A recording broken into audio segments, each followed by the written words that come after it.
au-delà de toute forme d'intellect, il y a le spirituel, il y a la croyance.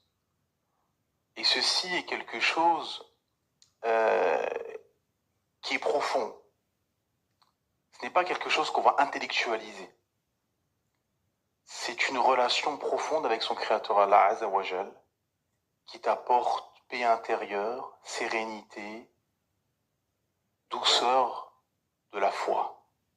C'est-à-dire qu'au-delà des signes, au-delà des épreuves, au-delà des tentations, au-delà de tout ce qui t'entoure finalement, il y a une fenêtre en fait qui sera réservée qu'à ceux qui croient finalement.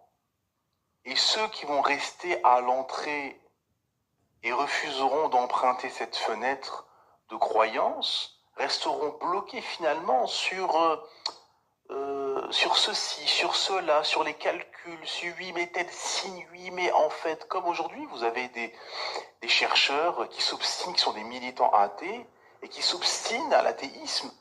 Oui, mais en fait, on est en train de faire des recherches parce que peut-être qu'on va découvrir qu'en fait, que tout cet univers, cette complexité, euh, cette faune, cette flore, cette création, les cellules, les microbes, tout ce que vous voulez, tout ceci en fait, il peut y avoir une probabilité que ça soit le fruit d'une coïncidence.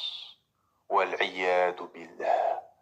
Regardez à quel point l'humain, pour s'obstiner à suivre ses passions, ses penchants et suivre le chemin du diable, il est prêt à suivre finalement un chemin absurde finalement, à une impasse finalement, s'introduire dans une impasse, il le sait très bien que c'est une impasse. Beaucoup de chercheurs, au bout d'un moment, sont obligés et condamnés intellectuellement,